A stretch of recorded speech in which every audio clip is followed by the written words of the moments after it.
நாடு முழுவதும் பாரதிய ஜனதா கட்சி டாக்டர் அம்பேத்கர் அவர்களுடைய பிறந்த நாளையொட்டி 3 விதமான நிகழ்ச்சிகளை ஏற்பாடு பண்ணியிருக்கு.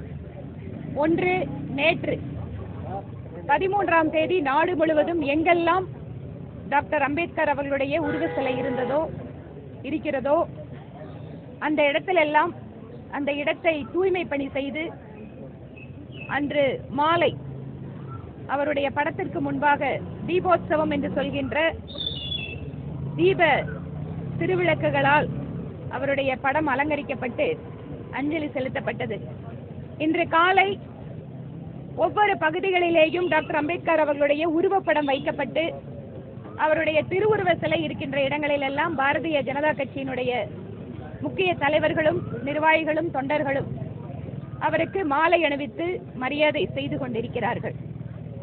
இன்று பல்வேறு இடங்களில் அரசாங்கத்தினுடைய திட்டங்களில் உதவி கொடுப்பதும் மற்றும் பல்வேறு இடங்களில் குறிப்பாக பட்டியலின சகோதர சகோதரிகள் வசிக்கின்ற பகுதிகளில் எல்லாம் பல்வேறு நலத்திட்ட உதவிகள் வழங்குவது என்று இன்று நாள் முழுவதும் ஆயிரக்கணக்கான நிகழ்ச்சிகள் தமிழகத்தில் ஏற்பாடு செய்யப்பட்டு நடந்து கொண்டிருக்கிறது.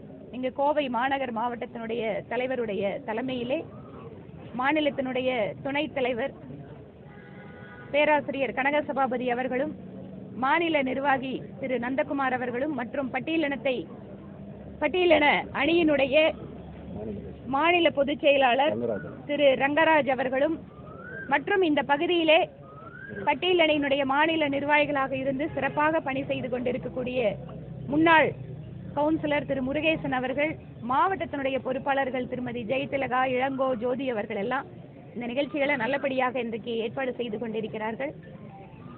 இவை இல்லாமல் 3வது நிகழ்ச்சியாக 15ஆம் தேதியிலிருந்து 25ஆம் தேதிக்குள்ளாக ஒரு நாள் கட்சியினுடைய ஆர்கனைசேஷனல் டிஸ்ட்ரிக்ட், எங்களுக்கு 67 மாவட்டம் இருக்கு, ஒவ்வொரு மாவட்டத்திலேயும் ஒரு அரங்க கூட்டம் ஏற்பாடு செய்திருக்கிறோம்.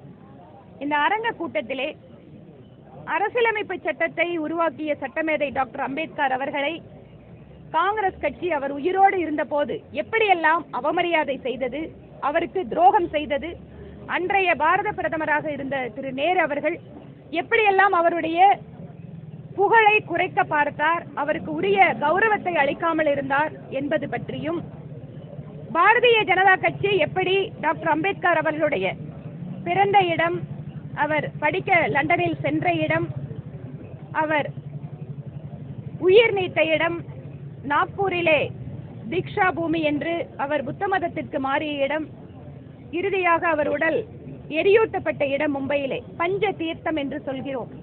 இந்த 5 இடங்களில் கோடிக்கணக்கான ரூபாய்களை செலவிட்டு இன்று அவருக்கு மணிமண்டபம் அமைத்து அவருக்காக நினைவகம் அமைத்து அவருடைய புகழை இன்று உலகம் முழுவதும் எடுத்துச் செல்கின்ற கட்சியாக பாரதிய ஜனதா கட்சி இருக்கிறது.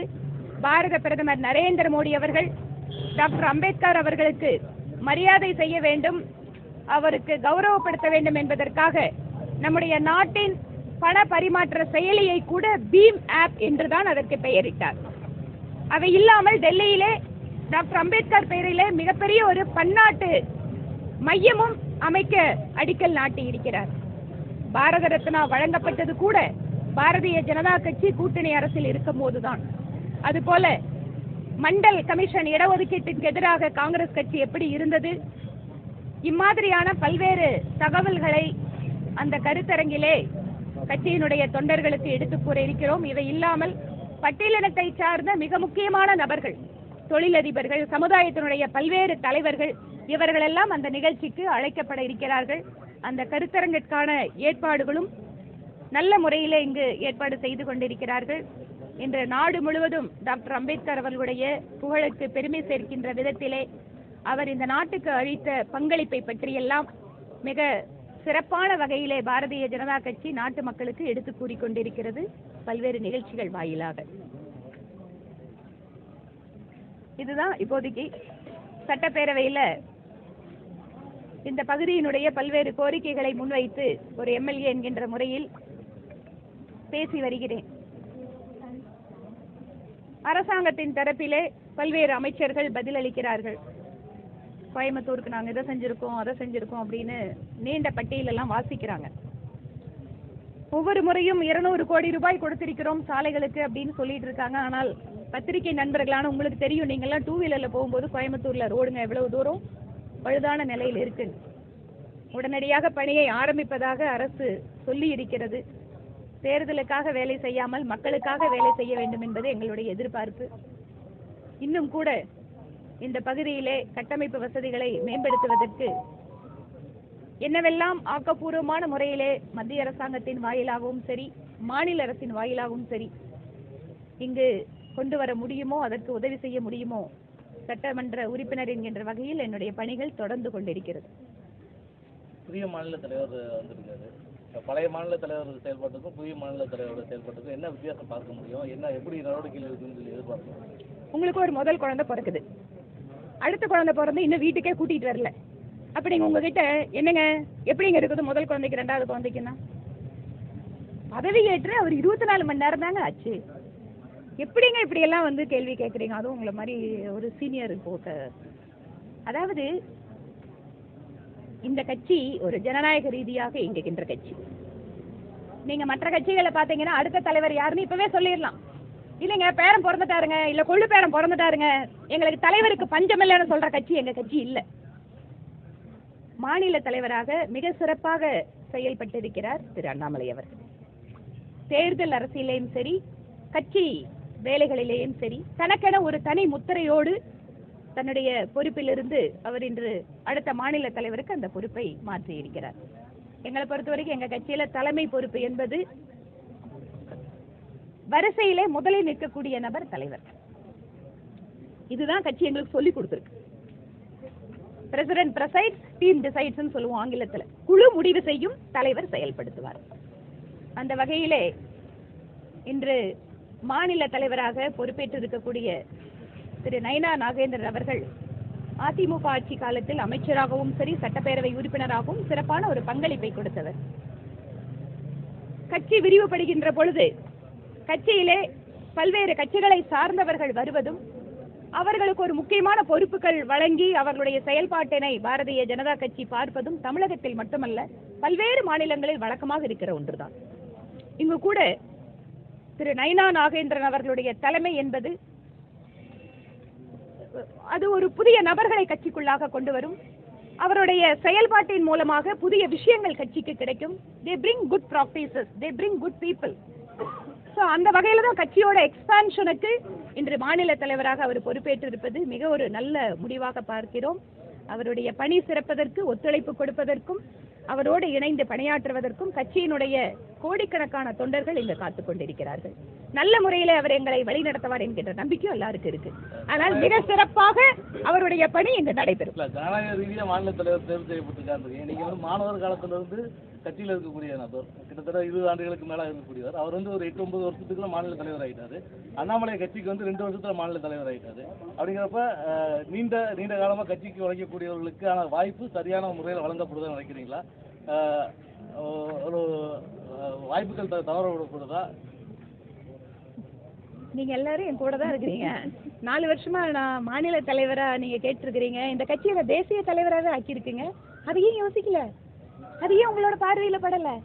முதல் முறையாக தென்னிந்தியாவிலிருந்து ஹிந்தி தெரியாத ஒரு பெண்மணியை இன்று இந்த கட்சி, பாரத பிரதமர் மோடி அவர்களும் தேசிய தலைவராக ஒரு தமிழகத்தை சார்ந்த பெண்மணியை இன்று பொறுப்பு கொடுத்திருக்கிறார்களே, இது பெரிய பொறுப்பு இல்லையா? அது மட்டுமல்ல, மத்திய தேர்தல் குழுவிலே இருக்கின்ற அத்தனை மூத்த தலைவர்களோடு எனக்கும் ஒரு இடத்தை கொடுத்து அழகு பார்த்திருப்பது பாரதிய ஜனதா கட்சி. அது மட்டுமல்ல, நீங்க சொன்னீங்க மாணவர் பருவத்திலிருந்து வேலை செய்யறோம். என்ன மாதிரியே இன்னும் கூட இந்த இடத்துல எல்லாம் நான் நிறைய பேருக்கு சொல்ல முடியும். இன்னும் கூட நிறைய பேரு இந்த மாதிரி 30 வருஷம் 25 வருஷம் இந்த மாதிரி உழைச்சவங்க இருக்காங்க. இப்போ ஒவ்வொரு தலைவருமே, இப்ப நானே வந்து என்னோட டீம் முடிவு பண்ணும்போது அப்படின்னு பார்த்தா பல்வேறு விஷயங்களை மனசுல வச்சு முடிவெடுப்போம். அதனால வாய்ப்புகளை தவற விட்டுட்டோம்னு இல்லை, இதை விட பெரிய வாய்ப்பு இந்த கட்சி ஏற்கனவே எனக்கு கொடுத்து கொண்டுதான் இருக்கிறது. இந்த தொகுதி மக்களுக்கு உழைத்ததற்கு அவர்கள் சட்டப்பேரவை உறுப்பினராகவும் அழகு பார்த்து கொண்டிருக்கிறார்கள். அதனால் எங்களை பொறுத்தவரை பாரதிய ஜனதா கட்சி தமிழகத்தில் வளர வேண்டும். பாரதிய ஜனதா கட்சி இந்த தமிழகத்திலே ஆளும் கட்சியாக வருகின்ற நிலைக்கு உயர வேண்டும் என்பதற்காக இத்தனை பேர் உழைச்சிட்டு இருக்கோம். அதனால வாய்ப்புகளை தவற விட்டாங்கிற 1% எண்ணம் கூட எனக்கு இல்லை. மாநில தலைவர் பொறுப்புக்கு வரணும் அப்படின்ற எண்ணம் உங்களுக்கு இது எதுவுமே இல்லையா? இந்த கட்சியை பொறுத்த வரைக்கும் இது வரைக்கும் நான் வந்து இந்த கட்சியில் எனக்கு இது வேணும் அது அந்த பொறுப்பு வேணும் அப்படின்னு இது வரைக்கும் எதுவும் கேட்டதில்லை. கட்சி பணி செய்வோம், எந்த நேரத்தில் எந்த பணி எங்கிட்ட கொடுத்தா சரியா இருக்குன்னு கட்சி நினைக்குதோ அந்த பொறுப்பை கொடுப்பாங்க. அதனால அப்படிதான் நான் வந்து அரசியல் என்னோட பாதையை அமைச்சிட்டு இருக்கிறேன். அதனால நீங்க சொல்ற மாதிரி எனக்கு எந்த விதமான வாய்ப்பை தவற விட்டுட்டோம் இல்லை ஏமாற்றம் எதுவும் கிடையாது. In fact I am more happy. கட்சி எக்ஸ்பேண்ட் ஆயிட்டு இருக்கு அப்படிங்கறத பார்க்கும்போது சந்தோஷமா இருக்கு. ஏனென்றால் 1987 நான் கட்சி இல்ல ஏபிவிபி மாணவர் அமைப்புல சேரும்போது எங்களோட அமைப்பு பேரை வெளியில சொன்னா கூட உச்சரிவு கூட சிரமப்படுவாங்க. அன்றைக்கு நான் கட்சியில் இணைகின்ற பொழுது இந்த கட்சி ஆளுங்கட்சியாக வரும் என்பது கூட எங்களுக்கு எல்லாம் தெரியாது. நான் மட்டுமல்ல, இன்னைக்கு இங்க இருக்கிறவங்க எத்தனையோ பேர் ஜெயிலுக்கு போனவங்க இருக்காங்க, தங்களோட வாழ்க்கையை வந்து தியாகம் பண்ணவங்க இருக்காங்க. அதனால் எதையும் எதிர்பார்க்காமல் நேஷன் ஃபர்ஸ்ட், இந்த நாடு முக்கியம், அதற்கு பின்பாக கட்சி, அதற்கு பின்பாக தனி மனிதர் என்று எங்களை வந்து பழக்கப்படுத்தி இருக்கு இந்த கட்சி. அதிமுகவுடனான அந்த கூட்டணி பாஜக அதிமுக கூட்டணியில பாஜக இருக்கக்கூடிய ஒரு சில தலைவர்களுக்கு விருப்பம் இல்லை, அதே போன்று அதிமுக இருக்கக்கூடிய ஒரு சில தலைவர்களுக்கும் இதில் விருப்பம் இல்லை அப்படின்ற ஒரு கருத்து அது எப்படி சமாளித்து இந்த தேர்தல்? அதாவது முதல்ல கூட்டணியே அமையாது அப்படின்னு சொல்லி பேசிட்டு இருந்தாங்க. கூட்டணி அமைஞ்சதுக்கு அப்புறம் அந்த ரெண்டு கூட்டணியும் ஒன்னா போகுமா, அந்த ரெண்டு கட்சியும் ஒன்னா வருமா அப்படிங்கிற கேள்வி எழுப்புறாங்க. எங்களை பொறுத்தவரை எங்களுடைய மத்திய உள்துறை அமைச்சர் மரியாதைக்குரிய திரு அமித்ஷா அவர்களுடைய வழிகாட்டுதலில் இந்த கூட்டணி மிக சிறப்பாக செயல்படும். இந்த கூட்டணி சிறப்பாக செயல்படுவது என்பது திராவிட முன்னேற்ற கழக அரசை வீட்டுக்கு அனுப்புவது. நம்ம சொல்லுவோம் இல்லைங்களா, அர்ஜுனனுக்கு எது தெரியும், அவரோட வில்லை எடுத்து அம்பை எடுத்து பூட்டி நின்னாருன்னா அவருடைய இலக்கு மட்டும்தான் அவருக்கு தெரியும். அந்த மாதிரி இன்று தேசிய ஜனநாயக கூட்டணி ஒரே இலக்கை நோக்கி பயணித்துக் கொண்டிருக்கிறது. நீங்க சொல்ற மாதிரி பல்வேறு இடங்கள்ல கூட்டணி அப்படின்னு வரும்போது இன்னைக்கு வந்து திமுக கூட்டணியில் இருக்கிற எல்லா கட்சிகளும் ஒரே மாதிரி இருக்காங்களா? அவங்களுக்குள்ள என்ன மாதிரி பிரச்சனை இருக்குங்கிறத நம்ம பார்த்துட்டு தான் இருக்கோம். இவை எல்லாம் எதுவாக இருந்தாலும் கட்சிகள் மட்டத்தில் பல்வேறு மட்டத்தில் அது சரி செய்யப்படும்.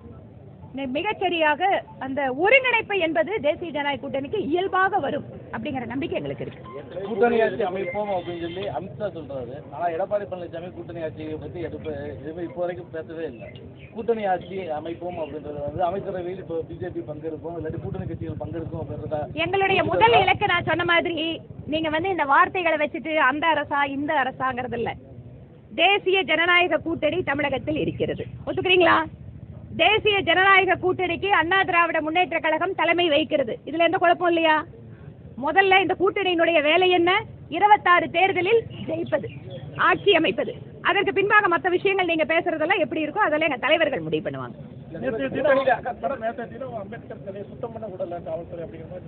நானும் சொன்னேங்க, பொறுப்பாளர் ஜெயலலிதா அம்மாவும் கூட பொறுப்பாளர்கள் எல்லாம் போகும்போது அவங்க கிளீன் பண்ண விடாம கொஞ்சம் உள்ள பிரச்சனை பண்ணியிருக்காங்க. அதான், ஏன்னா அது இருக்கிறத வந்து பொது இடம் இல்ல, எஃப்சிஐ நிர்வாகத்துக்கு சம்பந்தப்பட்ட இடம். நிச்சயமா இது தொடர்பாக எஃப்சிஐ நிர்வாகத்துக்கிட்ட நாங்க மேல பேசுவோம். ஏற்கனவே இந்த இடத்துல இருக்கக்கூடிய அம்பேத்கர் சிலையை வந்து பொது இடத்துல வைக்கணும்னு சொல்லிட்டு பல கட்சிகள் வந்து கோரிக்கை வச்சிருந்தாங்க. நான் மாநில அரசுக்கு அந்த கோரிக்கை நான் வைக்கிறேங்க. இதே இடத்துல இருக்கிற சிலை எடுக்கணும், புதுசா இன்னொரு சிலையை வைக்க சொல்லி கேட்கலாம். ஏன் இருக்கிற சிலை எடுக்கணும், இன்னொரு சிலை வைக்க சொல்லி கேட்போம். நான் கேட்கறேங்க. ஏற்கனவே நிறைய தீர்மானம்லாம் நிறைவேற்றி அது வந்து செயல்பாட்டுக்கு வராம இருக்கு. மாநகராட்சியால ஒரு 10 வருஷத்துக்கு முன்னாடியே தீர்மானம் போட்டு பெண்டிங் இருக்கு. பெண்டிங்லேயே இருக்கு. ஓகே, எனக்கு அந்த காப்பி இருந்தனா யாராவது எடுத்து கொடுங்க. நான் நிச்சயமாக சட்டப்பேரவையில வாய்ப்பு கிடைச்சதுன்னா நான் பேசுறேன். ஏனென்றால் சட்டப்பேரவையில வாய்ப்பை ரொம்ப கஷ்டப்பட்டு தான் வாங்க வேண்டி இருக்கு. வாய்ப்பு வந்ததுன்னா, ஏன்னா என்னோட இது பேசி முடிச்சுட்டேன், அடுத்த வாய்ப்பு வந்தா நிச்சயமா நான் பேசுறேன். ஆமாங்க, நான் பேசும்போது மட்டும், அதாவது நான் சட்டப்பேரவையில் ஒரு நாள் சொல்லணும்னு இருக்கேன். இது மீடியாக்கள் இருக்கிறதால நான் சொல்றேன். சட்டப்பேரவையில கேள்வி நேரத்தை நேரடியாக ஒளிபரப்பு பண்றோங்கிறாங்க. 110 விதியின் கீழே வரும்போது நேரடி ஒளிபரப்பு நாங்க பண்றோங்கிறாங்க, சில சமயம் பண்றது இல்ல. ஆனா என்னோட கேள்வி என்னன்னா, மற்ற கட்சி தலைவர்கள் பேசும்போதெல்லாம் லைவ் கொடுக்கிற சட்டப்பேரவை, நான் பேசும்போது மட்டும் எதுக்கு வந்து அதை டிஸ்கனெக்ட் பண்றாங்க அப்படிங்கிற கேள்வி தான் நான் பேரவை தலைவர் முன்னால வச்சேன். நியாயமா நடந்துக்கோங்க, எல்லாரும் கொடுக்குற மாதிரி எங்களுக்கும் கொடுங்கன்னு கேட்கிறோம். அதனால அது மட்டும் இல்லைங்க, நாங்க பேசின வீடியோ, இந்த தொகுதிக்காக நான் பேசின வீடியோவை கொடுங்கன்னு சொல்லி எவ்வளவு முறை கேட்டேன். அந்த வீடியோ கூட கொடுக்க மாட்டேங்கிறாங்க. நான் வந்து 10 விஷயம் பேசுறேன், அதுக்கு வந்து மந்திரிங்க பதில் சொல்றாங்க அப்படின்னா வீடியோ எப்படி தெரியுமா கொடுக்குறாங்க? நான் எந்திரிச்சு நிக்கிறத காட்டுறாங்க. அதுக்கப்புறம் அந்த மினிஸ்டர்ஸ் எல்லாம் பதில் பேசுற வீடியோவை கூட்டு இதாம உன் வீடியோன்னு கொடுக்குறாங்க. நான் இன்னும் கூட கேட்டேன், உங்களுக்கு எதிராக கருத்து ஏதாவது நான் சொல்லனா கூட நீங்க கட் பண்ணி வச்சுக்கோங்க, ஆனா அந்த எடிட்டருக்கு ஆஸ்கார் அவார்டு கொடுக்கணுங்க. எப்படி எடிட் பண்ணி கொடுக்கறாரு? நாங்க பேசுறது இதை நான் மட்டும் சொல்லுங்க, எதிர்க்கட்சி தலைவர் இதே குற்றச்சாட்டை வச்சிருக்காரு. ஜனநாயக ரீதியா நடத்துறோம், சமூக நீதியோட நடத்துறோம், அவங்க பேசுறதுக்கும் நடந்துக்கிறதுக்கும் சுத்தமா சம்பந்தமே இல்லைங்க. இதுதான்